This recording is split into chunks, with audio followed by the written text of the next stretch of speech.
bara í þáttinn og við erum með skemmtileg umræðni og fyrst umræðni annað leikur sem Bjarki búin að spila. Erum við ekki nær allir búin að spila? Ratchet & Clank Rift Apart? Allir nema ég. Allir nema Steinar? Já, ég ekki búinn að spila hann, ég bara svona... Eða spyrja ránu, þú bara prófa að smakka. Já, ok, geggjað.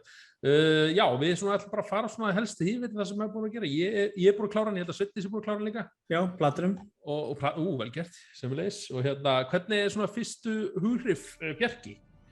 Fyrstu hughrif? Ég er bara að teka alveg undir það sem að þú sagðir var ekki seinasta þætti þegar þú varst að tala og staðan spyrjaður á leiknu þá og varst að tala hversu svona tæknilega fallegur hann er útlitslega. Já, ég tek bara 110% undir það. Mér finnst þetta, ég er með 65 sjónvarp og mér fannst ég bara strax vá, hvað það, nú er ég að fíla PlayStation 5 að mikla Þetta er PlayStation 5 leikur, já. Það tekur eftir því, þetta er bara lifandi teiknimynd. Þetta er það sko. Þetta er svona hvernig litin er eins og ég var alltaf komin í veröld 2 þegar þú kemur í svona grófurinn og sér bara, ég sýndi vinur minni bara að ok, horfðu bara á þetta í 4K, þetta er sturgl. Þetta er bara... Maður dettur stundum úr samræðum bara einhvern veginn að því maður er svona einhvern veginn að pæla í hvernig hárið er að flökta eitthvað svona. En ég meina, þetta er ekki... Lýsingin. Já, hún er líka mjög flott. Þetta er auðvitað ekki eins og þeir sem að þekkja Ratchet & Clank, þá er þetta ekki, þú veist, reyna að vera að captura raunveruleikann, þetta er svona teiknumynda stemning, sko. En nærið alveg svaka vel hann. Mér fannst þetta að vera alveg svona stemning og bara svona easy to play líka. Já. Bara gaman að spila. Já, hvað þá bætir raytracing-dótinu við sem ótrúlega flott út. Það er mikið glansandi málm yfirborðum og björtum litum og ljósum líka. Já, maður tekið því bara þegar fólk posta fótomót, maður tekur þess ekki eftir, fólk er svona að fyrir alveg í listu, sjá all hver einustu hárin á Ratchet þar að segja og glampan einmitt á vélmennu eða hjálminu, maður bara, þetta er sturglur, eða svona smáatriðin með einmitt þennan raytracing. Þannig að við erum kannski búin að dekka svona gæði leiknum, við erum bara, þetta er einn fallegasti leikur sem ég hef spilað, persónulega. Já, sagan svo.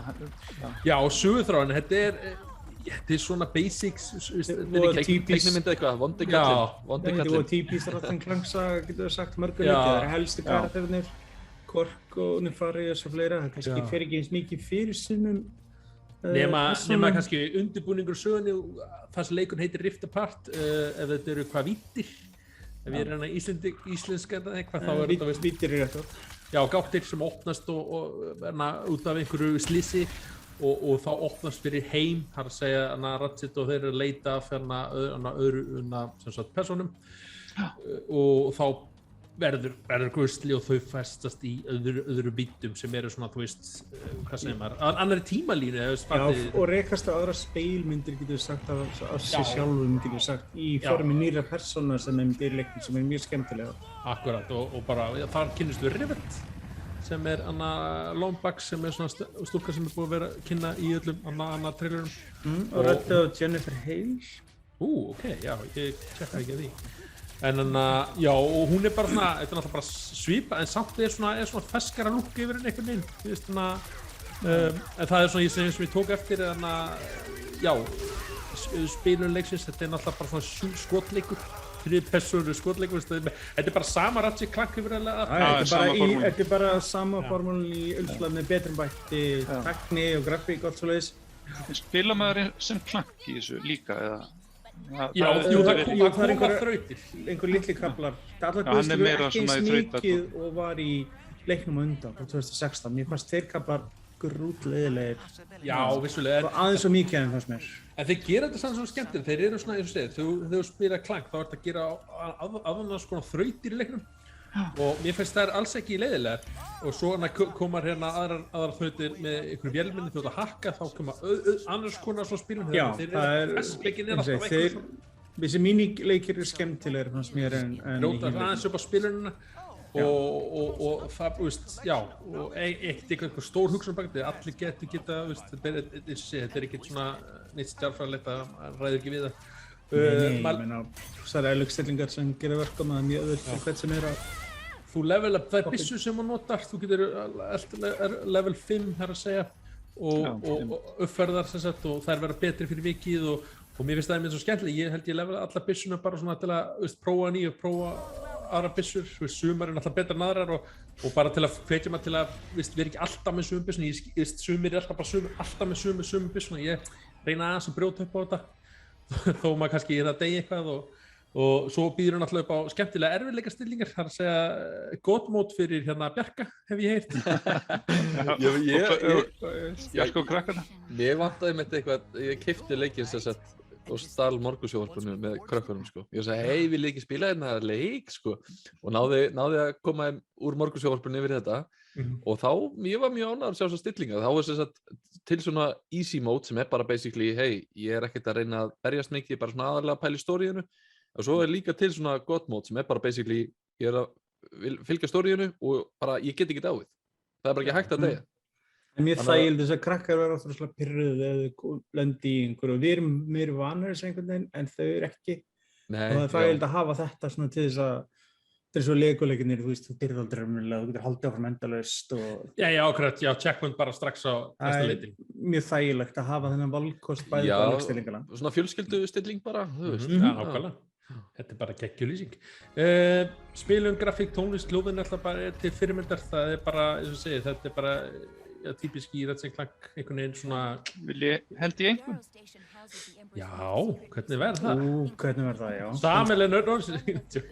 Nei, ég var svona á nær áttamarkinu, svona, veist, 8-5 ef ég væri einhverju þannig, veist, ef við erum að stjörnugjöf hérna nörd, þá væri eitthvað 4 stjörnur af 5. Ég segja svona, já, 3,54. Já, ég hérna, eins og hann er það flottur, ég fór nefnir að hlusta á aðra hlaðvarp og þeir töluðu rosalega vel hann, allt sem sögðu var alveg allt satt og það, en samt var svona eitthvað svona, að ég held bara eins og hjá mér. Er það ekki bara það sama formúlan, veist? Já, en þetta er engin bylting, sko, ég held að kannski best. Já. Fesk, hún er fesk og hún held við eftir því það er alltaf eitthvað nýtt að gerast. Já, eina svekkelsi ég sé og það sem maður setur út á leikinn er að svona, maður fékk á tilfinningar þegar leikum var fyrst kynntur að við fengum meira notkun á þessu riftparti en var. Þetta er notað meira til þess að koma á milli borðsins í staðinn fyrir að meira tengja heimana saman. Það er gert á einhverjum sérvöldum köflum og það er rosalega vel gert, þessi byrjun og svoleiðis. En það er mjög sjaldan, það er ekki nema einn heimur ef maður eftir leiknum sem tæknir sér sama borðið á ólíka vegu og þú getur hoppað inn og milli þess. Já, þannig að í trailerunum með mig þá var svona lúkar þú helst að þetta er meiri hlutur af sögunni, í raun og veru er þetta bara svona viðbót, þetta er ekki aðal kjarni leiksins sem maður kannski vonast eftir. Og það virkar pínu svo að dassa bara rosalega hratt í leiknum. Já, þetta er svona eins og, hei, ég sé stað í fjarlægð, ég benda á hann, þetta er svona portalbissu eitthvað sem búma eftir kóðan okkar. Þetta er eiginlega pínu þannig. Ég hlusta á eitthvað viðtal eða kynningu á leiknum og það verið að tala já, þú veist, leikurinn er bara ekki mögulegu nefnum með PlayStation 5 því það þarf að lóta svo svakalega hratt, þannig að þá þá bjóstu við að væri, tvö borð sem eru að heimurinn, sko. En það er bara einn heimur raunverulega sem leyfir það er með mining plantan sem leyfir að upplifa 2 ólíkar eyðulega útgáfa af heiminum og síðan venjulega útgáfa áður. Það er rosalega flott ef það er gert, það bara, maður vildi stundum óska þess að vera meira af því. Já, ég get ekki lækka leikinn alveg fyrir þessu væntingar til þess sem ég hefði fyrir leiksins. Nei, þú veist, þetta er bara meira nitpick, sko. Algjörlega, þannig að eins og þetta var svona, eins og segja, lofuðu öllum, já, við kannski tökum það, við erum búin að koma því fram af hverju, eins og segja, hann er bara aðgengilegur á PlayStation 5, það er náttúrulega þessi hlaðtími sem að tekur eftir, eins og segja, að hlaða niður borðin og bara fara með til plánutum. Það er líka bara þetta streymi dæmi sem er svo nauðsynlegt í leikmóði í dag sem krefst hraðar í vélbúnaðar og kveikja á leiknum, það er að segja við tekur 12 sekúndur. Já, þú eldsneggur leikinn þó það er svolítið snill, sko. Það er að skannast það, þessi leiki sem eru exclusive svo bara á PlayStation 5 sem eru bara til þar, eins og til það Ratchet og að leikur sem við tölum eftir Demon's Souls, þeir nota svolítið vel, finnst mér, sumað tækni möguleikunum PlayStation-vélar eins og með harddiskinn. Já, akkurat. Þannig að ég held að sé bara, við erum allir mælum með Ratchet & Clank á PlayStation 5. Sérstaklega átt vilja. Já, alveg klálega. Ég myndi segja, þú veist, fólk ekkert til að kaupa PlayStation 5 fyrir Ratchet & Clank, en ef þú á PlayStation 5, þá bara go for it, það bara Já, ég meina, þú það steinar svikinn, Svona sko. heilalus afþreying bara, svolítið. Nema Já, þú ætlar að reyna að spila þetta einhverju gömlu túbutæki, sko, gangi vel þá. nákvæmlega Einhverju retrofeeling, sko.